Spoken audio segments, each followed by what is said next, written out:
하겠습니다. 히브리서 7장 1절부터 10절 말씀인데 여러분들 혹시 어렸을 적에 그 각 집마다 가훈이라는 게 있잖아요. 저희는 아직까지 뭐 가훈까지는 없지만은 저랑 아내가 우리 가족은 좀 가장 먼저 우선시 해야 되는 것이 있지 않을까 생각을 해서 세워놓는 것이 몇 가지 있습니다. 어렸을 때 초등학교, 저는 이제 국민학교에서 초등학교로 이제 바뀌어지는 그 시기를 겪었던 세대인데요. 국민학교에 있을 때는 이제 그 항상 매년 이제 그 학기가 시작할 때에 서로를 소개할 때 꼭 가훈을 선생님들께서 소개하게끔 하셨던 것 같아요. 그래서 특별히 그 자기 소개서를 이렇게 적었는데 이름에, 성에, 가족의 가문에, 몇 대 손, 무슨 파, 무슨 이름인지, 손조는 누구인지, 그리고 그 저희 집에 가훈은 무엇이었는지 이렇게 적어서 나누는 시간이 기억이 났습니다. 또 특별히 제가 어려서부터 자라면서 저희 부모님 계시던 안방에 그 침대 옆에 조그만한 이런 이렇게 사물함 같은 게 있었던 것 같아요. 그게 잠겨 있었는데 거기 안에 무엇이 있었냐 했더니 족보가 있었어요. 저희 집안의 족보가 이렇게 차곡차곡 쌓여 있어서 한 번은 저랑 제 동생을 아버지께서 거실에 앉혀두시고 족보를 쭉 보여주시면서 너는 몇 대 손에 무슨 파다 이렇게 가르쳐 주신 게 있는데 지금은 기억나지가 않습니다. 지금은 아버지께 죄송하지만 기억이 나지 않고, 근데 그것을 왜 강조를 하셨을까 했을 때에 우리 집에 또 우리 가문에 이제 저 같은 경우는 이씨 집안이잖아요. 그 뿌리에 대해서 굉장히 조금 이렇게 인지시켜 주고 싶으셨던 것 같아요. 우리의 조상은 누구였고 무슨 일을 하던 사람이고 너의 뭐 할아버지와 또 아버지야 이름으로써 저희의 그 역사와 또 어떤 그 저희 가문의 어떤 존재에 대해서 저희 부모님께서, 특별히 저희 아버지께서 그런 부분에서 저와 저희 동생을 교육하고 싶으시지 않으셨을까. 그러면서 우리 집이 또 가족으로서 귀하게 여겨야 되고 또 항상 늘 이렇게 상기시켜 주시면서 기억해야 될 것이 무엇일까라는 것들을 아버지께서 그렇게 그 당시에 교육을 해주셨던 것이 기억이 납니다. 제가 이 말을 나누는 이유는 유대인들은 그 당시에 굉장히 이 족보에 대해서 예민했었어요. 특별히 예수님께서 그 예수님의 삶과 또 일대기와 또 사역이 기록이 되어 있는 성경의 사복음서가 있잖아요. 근데 신약을 가장 처음 시작하게 되는 마태복음을 우리가 함께 보더라도 그 마태복음의 시작이 어떻게 출발하나요? 바로 예수님의 족보로부터 시작이 됩니다. 제가 몇 번 계속 언급을 드렸는데 사복음서의 그 기록의 목적과 그 기록의 대상이 다 달라요. 마태복음, 마가복음, 누가복음, 요한복음 다 다른데 마태복음 같은 경우에는 누구를 위해서 기록이 되어 있죠? 유대인들을 위해서 기록이 되어 있기 때문에 유대인들의 문화가 가장 많이 반영이 되어 있는 성경책이에요. 신약 성경에서 특별히 족보뿐만 아니라 구약에 대해 있는 언급도 가장 많은 횟수를 기록하고 있고, 특별히 메시아로서 언급되는 많은 약속들과 언약들이 언급이 됨으로써 마태가 예수님께서 구약에서 하나님께서 약속하신 바로 그것을 성취하시는 메시아다라는 것을 증명하고 있습니다.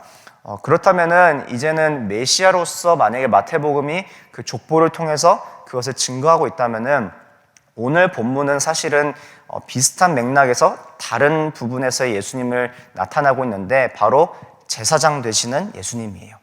자, 메시아로서는 족보로서도 또 구약에서 하나님께서 주신 그 언약의 그 약속으로서도 그 일도 틀리지 않고 모두 성취하시고 또 완전히 그거에 대해서 근거하여 모든 것을 증명할 수 있는 어떤 그런 그 표징이 있다면은 이제는 예수님께서 제사장으로서는 과연 그 분의 그 직분과 역할이 합당하냐 타당하냐라는 그거에 대해서 이 히브리서의 저자가 오늘 이 본문을 통해서 7장부터 8장, 9장, 10장까지 굉장히 많은 양의 내용을 예수님의 이 제사장 직분에 대해서 설명하고 있습니다. 가장 히브리서에서 가장 많은 그 장을 기록하고 있고요.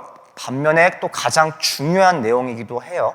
그래서 우리가 예수님께서 우리의 구원자 되시고 우리의 왕 되시고 우리의 친구 되시고 우리의 목자 되시고 여러 가지 우리가 고백을 하잖아요. 그렇지만은 특별히 제사장으로서의 또 역할이 가장 어떻게 보면은 우리의 신앙과 또 이 구원받은 삶에 밀접하게 연관되어 있기에 또 히브리서의 저자가 히브리 그 그리스도인들에게만 이렇게 이것을 강조하고 가르치는 것뿐만 아니라 오늘날 우리가 살아가고 있는 현대 그리스도인들에게도 가장 중요한 어떤 말씀과 또 가르침이 되지 않을까 생각이 됩니다. 그래서 오늘 함께 본문을 보면서 예수님의 그 제사장직, 특별히 오늘 본문은 그 제사장 직분의 계보에 대한 어떤 배경을 설명하고 있기에 함께 같이 여러분들과 나누기 원합니다. 자, 예수님의 제사장직 계보에 대해서 설명을 하는데 자, 뜬금없이 한 인물이 나오죠. 바로 멜기세덱이라는 사람입니다. 멜기세덱이라는 인물은 그 앞에서 5장에서도 6장에서도 언급이 되어 있지만은 실제로는 성경에서도 굉장히 생소한 인물이에요. 왜냐하면은 구약에 처음 등장한 이 사람은 구약에서 단 두 번만 기록이 되어 있습니다. 창세기 14장에 처음 등장을 하고요. 특별히 14장 18절에서 20절 단 딱 3절이 나와 있고 나중에 이제 그 시편의 저자의 고백을 통해서 시편 110편에 메시아의 약속에 대해서 언급될 때에 이 인물이 등장합니다. 구약에 그 많고 많은 39건의 그 기록들 중에 단 2번 언급되어 있을 뿐만 아니라 오늘 본문을 보시면 3절을 보시면은 이 멜기세덱이라는 인물의 출생도 또 죽음도 배경도 성경은 자세히 설명하고 있지 않습니다. 심지어 오늘 예수님의 그 계보, 제사장 직분에 대한 그 계보에 대해서 설명을 하려고 하는 이 히브리서의 저자조차도 이것에 대해서 크게 언급을 하고 있지 않은 것을 우리가 볼 수가 있어요. 이 멜기세덱이라는 인물은 과연 누구일까요? 교회를 오래 다니시는 분들이나 또 말씀을 연구하는 많은 사람들도 사실은 굉장히 난해한 어떤 입장이 있습니다. 굉장히 많은 설들이 있는데 천사다 아니면 하나님께서 아브라함에게 찾아오신 인물 중에 한 사람이다. 왜냐하면은 하나님께서 아브라함에게 직접 찾아오셨을 때 인간의 모습으로 찾아오셨기 때문에 그런 어떤 인물 중에 한 사람이라는 사람도 있고 실존했던 인물들이다라고 또 주장하는 분들도 있습니다만은 실제적으로는 성경적인 근거를 파악했을 때의 여러 가지 부분에서 멜기세덱은 실존했을 인물이 가장 큽니다. 그렇지만은 이 멜기세덱이라는 인물에 대해서 출생이나 죽음이나 그 배경에 대해서 크게 하나님께서 이 말씀 가운데 기록을 하지 않으셨던 이유는 많은 학자들의 의견으로는 바로 이 사람의 영원한 제사장의 직무에 대해서 더욱더 강조하시기 위해서 하나님께서 그렇게 이 성경의 멜기세덱이라는 인물을 예수님의 훗날 영원한 제사장으로서의 그 직무를 설명하는 예로 사용하려고 한다고 보고 있습니다. 자, 그렇다면 이 멜기세덱이라는 인물이 언급이 될 때는 사실은 아브라함이 늘 항상 함께 같이 가야 돼요. 왜냐? 이 아브라함을 통하여서 멜기세덱의 그 제사장 직분이 비로소 존귀하고 또 가장 높은 제사장이었던 사람이라고 증명이 되기 때문이에요. 오늘 본문을 통해서 히브리서 저자는 제사장 직분의 그 계보에 대해서 두 가지를 설명하고 있는데 하나는 멜기세덱의 계보이고 하나는 레위 지파의 계보입니다. 특별히 아론의 계보에 대해서 설명을 하고 있는데 그 당시에 이스라엘 백성들에게 허락하신 하나님의 제사장들은 아론의 계보를 따르는 레위 지파 사람들이 임명이 되었어요. 그 임명의 방식은 분명하게 레위 지파 사람이 되었어야 됐고 바로 그 선임의 제사장의 사망으로서 그 후임의 제사장들이 그 직분을 물려받도록 되어 있었습니다. 자, 어떻게 되어 있었죠? 족보였어요. 족보. 결국은 핏줄이고 또 배경이고 그 사람들이 가지고 있는 그 특별한 어떻게 보면은 그 사람들의 어떤 그 계보의 우월성에 대해서 나타나고 있지만은 이 멜기세덱이라는 이 사람은 성경에서는 제사장이라고 소개가 되어 있단 말이에요. 그렇지만 이 사람은 아론의 계보도 아니었고 레위 지파 사람도 아니었습니다. 그렇다면 어떻게 제사장이 되었냐? 하나님이 세우신 제사장이었던 것이에요. 1절을 보시면은 오늘 멜기세덱이라는 인물이 설명이 되어 있는데, 멜기세덱은 살렘의 왕이요 지극히 높으신 하나님의 제사장이라고 설명이 되어 있습니다. 그 어떤 계보도 나와 있지 않고, 특별히 멜기세덱이라는 인물이 언급이 될 때는 지극히 높으신 하나님이라는 말이 총 3번이 언급이 되어 있는데, 구약에서도 그렇게 3번이 언급이 되어 있는데, 하나님께서 세우신 바로 제사장이라는 것을 강조하는 부분이라고 우리가 볼 수가 있습니다. 특이점은 예수님 이외에 바로 왕으로서의 역할과 제사장의 역할을 두 가지를 모두 충족을 시키고 겸임을 했던 인물이에요. 실제로 왕족 시대에 들어서서 여러 왕들이, 이스라엘 왕들이 제사장의 직분을 겸해서 하려는 시도가 있었는데 모두 하나님께서 패하셨어요. 금하셨고, 또 그것을 시도했던 사람들의 최후가 그렇게 썩 좋지는 않았습니다. 왕은 왕으로서, 또 제사장은 제사장으로서의 그 역할을 구분하셨었는데, 이 멜기세덱이라는 인물은 왕으로서의 역할도 또 제사장의 역할도 감당하게 하였고요. 그 당시에 바로 이 아브라함, 그러니까 유대인의 가장 상징성인 인물, 그러니까 유대인들이 자신들의 그 민족의 그 출발에 바로 그 근간이 될 수 있는 민족을 대표하는 인물이라고 표할 수 있는 이 아브라함조차도 바로 이 멜기세덱의 왕과 그 제사장 앞에서 그 사람의 축복을 빌었고, 또 자신의 그 전리품인 10분의 1을 드림으로써 멜기세덱이라는 사람이 얼마나 높은 사람인지, 위대한 사람인지, 우월한 사람인지, 그리고 제사장들 중에서 그 핏줄과 문화와 어떤 그 집안의 배경을 통해서 세워진 제사장들보다 더 존귀한, 그러니까 유대인들을 대표하고 있는 그 민족의 아버지 아브라함조차도 그 축복을 빌었어야 했었던 그 하나님의 제사장, 이 멜기세덱이란 인물이 있는데, 이 멜기세덱이라는 인물의 그 계보를 잇는 것이 바로 예수님이라는 것을 우리가 볼 수가 있습니다. 그렇다면 이 제사장이라는 이 직분이 왜 중요한가 했을 때에 두 가지를 우리가 볼 수가 있는데요. 첫 번째는 속죄의 역할이 있고, 두 번째는 화목의 역할이 있어요.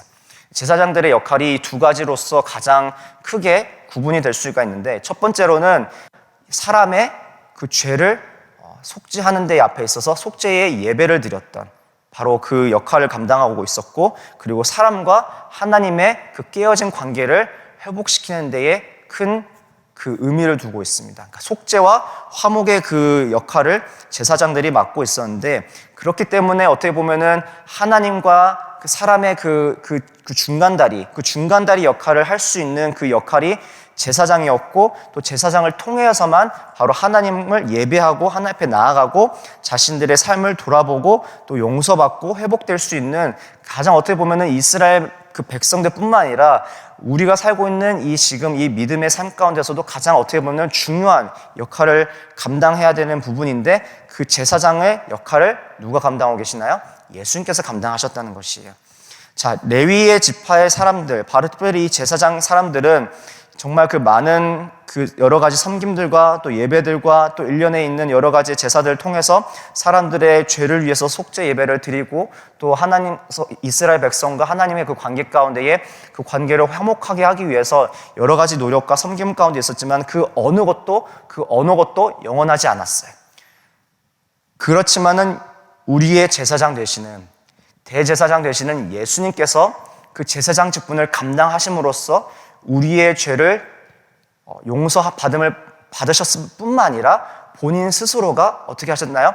가장 귀하고 완전한 대속의 제물로 드리셨고, 그리하여서 깨어진 우리의 하나님과의 관계를 화목케 하셨던 분이시란 말이에요.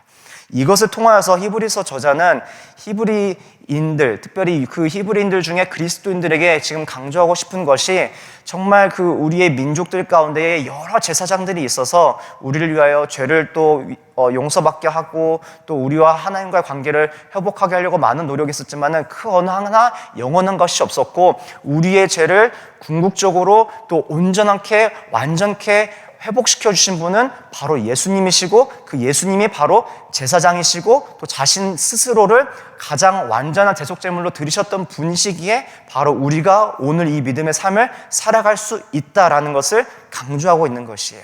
그럼으로써 비록 예수님께서는 레위 지파의 사람도 아니고 아론의 계보 따르지 않지만은 그 레위 지파의 어떤 제사장들보다 가장 위대했던 민족의 아버지였던 아브라함조차도 축복을 빌었고 자신의 그 승리 가운데 얻었던 전리품의 10분의 1을 드렸던 그 멜기세덱 왕의 그 제사장의 계보를 따르고 있는 것이 바로 예수님이시다라는 것을 강조하고 있어요. 피로도 또 계보로서도 배경으로서도 전혀 근거되지 않는 예수님께서 우리의 제사장 되심은 하나님께서 세우신 분이기 때문에 우리의 믿음의 바로 근간이 되고 대상이 되는 우리의 사랑의 대상 예수님을 더욱더 바라봐야 된다는 것을 이 가르침을 통해서 지금 히브리서 저자는 그렇게 우리에게 가르치고 전해주고 있다는 것입니다. 그러면서 저희가 오늘 말씀을 통해서 두 가지 좀 그 두 구절을 제가 여러분들과 좀 강조하고 싶은데, 2절을 보시면은 바로 아브라함이 모든 것을 10분의 1을 그에게 나누어 주니라. 그 이름을 해석하면 먼저 의의 왕이요, 그 다음은 살렘의 왕이니 곧 평강의 왕이요. 이 당시에 아브라함의 그 배경이 어떻게 되냐면은 멜기세덱이라는 이 인물을 만나는 배경은 14장 1절부터 11절에 기록이 되어 있는데요. 아브라함이 그 당시 있었던 그 지역에 4명의 왕들이 연합을 하여서 그 지역을 공격하는 사건이 있습니다. 그로 인해서 아브라함의 조카가 또 그 많은 사람들이 포로로 잡혀가는 사건이 있어요. 그래서 아브라함이 자신의 사람들을 데리고 그 4명의 왕들을 대적하여 싸워서 승리를 얻었고, 그리고 나서 그 많은 전리품과 또 그 포로 잡힌 사람들을 자유케 해주는 사건이 바로 14장 1절부터 11절까지 언급이 되어 있습니다. 그 이후에 이제 이 멜기세덱이라는 사람을 만나는데, 멜기세덱이라는 이 이름의 기세덱, 히브리 말로 의예요. 의고, 그 다음에 살렘은 히브리 말로 평강을 뜻합니다. 이 살렘이 나중에 예루살렘으로 알려져 있는 그 지역과 동일한 지역인지는 확실하지는 않지만은 많은 학자들이 아마 예루살렘 훗날 그렇게 명명되어져 있는 그 지역의 그 땅을 다스리는 왕이었지 않았을까라는 그 인물로 지금 생각을 하고 있고요. 실제로 예루살렘이라는 그 뜻은 바로 평강의 근원이라는 뜻이에요. 평강의 근원. 예루살렘의 뜻은 평강의 근원 또는 바로 평화의 도시라고 합니다. 그래서 살렘이라는 그 단어 자체가 히브리 말로 평강 또 평화예요. 그런데 이 말을 우리가 자세히 잘 봐야 될 것은, 지금 이 멜기세덱이라는 인물을 설명할 때에 그는 먼저는 의의 왕이요, 바로 살렘의 왕이니 평강의 왕이요.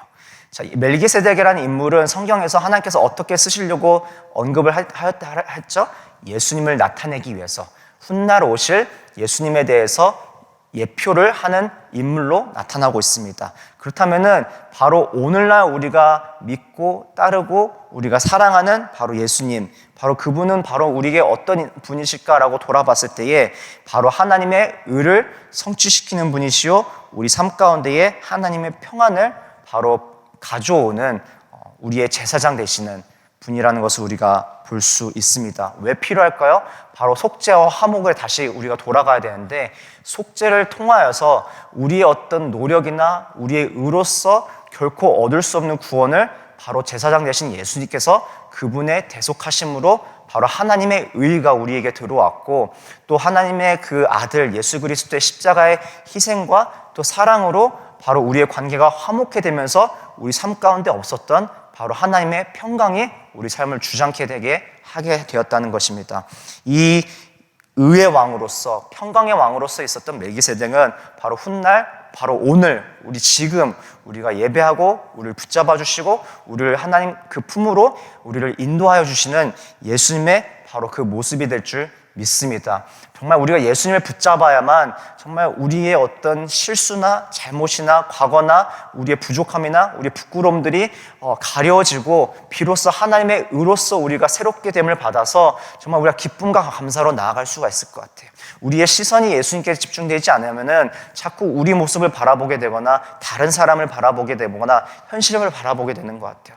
그렇다면 결코 이 세상을 바라봤을 때에 선한 것 하나 없는 아픔과 고통과 죄악이 정말 만연해 있는 이 땅 가운데에 어느 곳조차도 우리가 눈을 둘 수가 없고, 행여나 우리가 눈을 두드려 하더라도 우리를 실망케 하고 우리를 아프게 하고 우리를 넘어뜨리게 하는 이 세상 가운데서는 결코 우리가 바라볼 것은 없으며, 우리가 바라봐야 될 것 바로 그곳이 바로 십자가 예수 그리스도임을 우리가 다시 한번 고백하게 됩니다.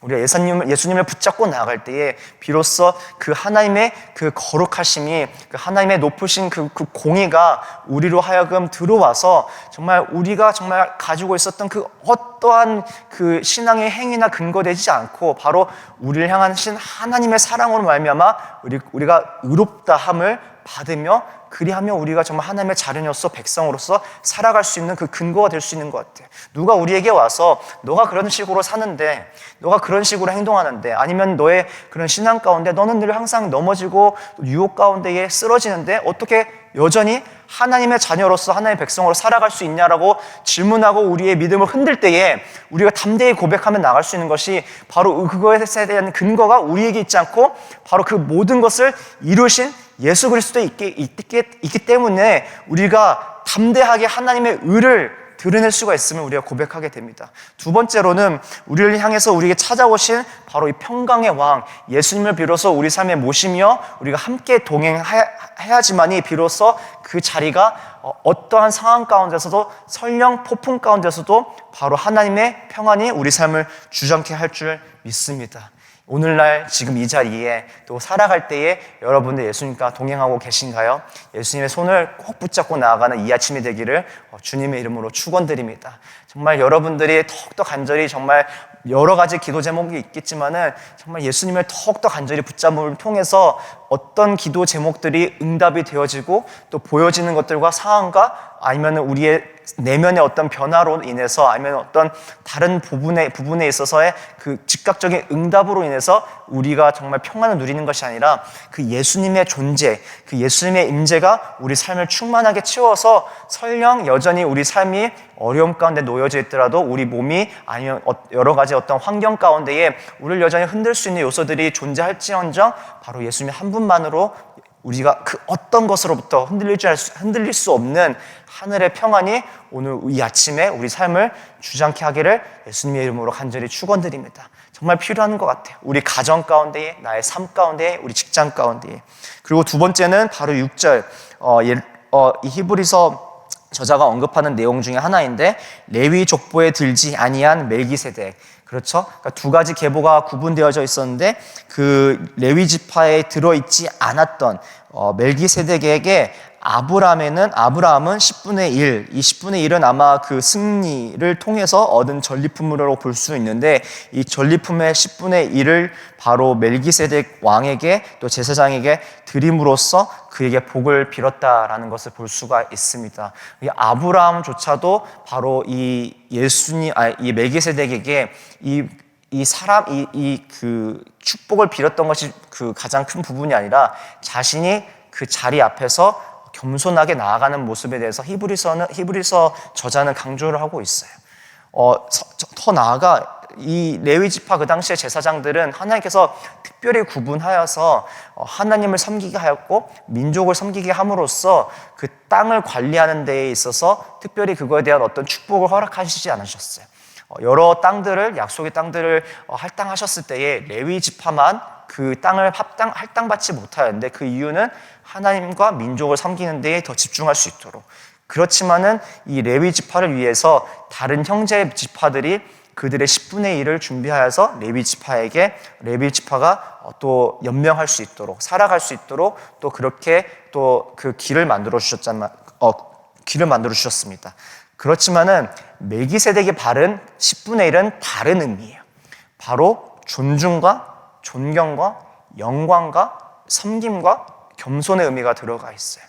우리가 10분의 1을 어떤 하나님 앞에 11조를 한다는 것, 아니면 우리가 교회에 나와서 섬긴다는 것, 아니면 우리가 누구를 위해서 무언가를 대접하고 또 우리의 것을 나눈다는 것, 우리의 시간과 마음을 들여서 하나님을 사랑하고 공동체를 위해서 섬긴다는 것, 이 모든 것이 어떤 의미로 오늘날 드려지고 있는가를 다시 한번 점검하는 시간이 되었으면 좋겠어요. 우리 교회가 주일날 여러 가지의 방법을 통해서 헌금을 시도를 하고 있어요. 헌금에 시도하는 방법이 문제가 아니라 그 모습이 문제가 아니라 헌금에 드려지는 그 마음의 중심을 보시는 하나님께 더 우리가 집중돼야 될 줄 믿습니다. 정말 헌금뿐만 아니라 우리의 섬김의 그 목적도 오늘날 이 아침을 통해서 분명하게 다시금 점검되어지는 시간이 있었으면 좋겠어요. 정말 나를 위해서 찾아오신 정말 지극히 높으신 하나님이셨던 바로 예수 그리스도께서 지극히 낮은 이 땅에 찾아오셔서 우리를 위해서 하나님의 의를 전하시고 또 하나님의 평화를 우리 삶 가운데 충만케 해주셨던, 어느 것도 우리 가운데 근거되지 않고 예수님의 그 사랑과 희생으로만 온전히 이루어졌던 그 구원의 선물을 받은 오늘날 우리가 살아가는 우리로서는 과연 그분의 사랑에 우리가 반응하여서 감사의 마음으로 또 존중의 마음으로 영광으로 겸손으로 또 섬김의 그 자세 가운데에 나아가고 있는지 다시 한번 점검하는 시간이 되었으면 좋겠어요. 우리 자녀들도 그렇게 좀 교육이 되었으면 좋겠어요. 나와서 우리가 헌금을 드릴 때에, 예배를 할 때에, 또 우리가 교회 가운데 사역을 할 때에 우리의 어떤 그 신앙의 연수나 가지고 있는 어떤 물질이나 어떤 할 수 있는 어떤 기능적인 어떤 아니면 성령의 다른 은사들을 드러내려고 우리가 있는 것이 아니라 단 한 가지, 예수님의 그 사랑에 우리가 반응하여서 정말 예수님 한 분만을 우리가 정말 붙잡고 나아가기 위해서, 정말 그분의 영광을 위해서 드려지는 시간과 우리의 삶 되기를, 또 그렇게 쓰임받는 빛과 소금 교회와 저와 여러분 또 성도님들과 교회 되기를 다시 한번 주님의 이름으로 축원드립니다. 그렇게 좀 드려지고 그렇게 나아가는 우리가 되었으면 좋겠어요. 다른 사람들의 시선이 아니라 정말 우리를 하나님의 자녀 삼아주신 또 그분의 백성과 또 그분의 나라를 이 땅 가운데서 먼저 경험케 하시고 살아갈 수 있도록 그 길을 열어주신, 길이요 진리요 생명이 되신 예수님을 붙잡고 나아가는 이 아침 되기를 소망합니다. 우리 이 시간 함께 같이 말씀을 마무리하면서 같이 기도의 자리로 나아갈까요? 두 가지 제가 여러분들과 함께 나눴었는데, 첫 번째로는 예수님은 하나님께서 우리 삶에 허락하신 의의 왕이시고 또 평강의 왕이십니다. 예수님께서 우리를 위해서 찾아와 주시고 대제사장으로서 또 우리의 그 죄를 위해서 속죄의 제사 드림 뿐만 아니라 자신이 온전한 대속의 제물로서 하나님 앞에 드려짐으로써 또 어린 양 되어 주시며 그의 몸과 피 흘림으로써 또 그분의 죽음으로써 온전한 우리의 구원의 역사를 성취하셨습니다. 더 나아가서 깨어진 바로 그 관계, 아버지와의 그 회복할 수 없었던, 돌이킬 수 없었던 그 관계를 화목케 하셨던, 그러므로 말미암아 우리가 이제는 하나님의 의의 자녀가 되어지고 하나님의 그 놀라운 하늘의 평강이 우리를 다스리는 귀한 축복의 삶을 살아가게 될 줄 믿습니다. 오늘 살아가는데 이 삶 가운데에 나는 예수님과 동행하고 있는가? 나는 정말 의의 왕이시고 평강의 왕이신 예수님을 우리 삶에 모시고 있는가를 점검하는 시간 되었으면 좋겠습니다.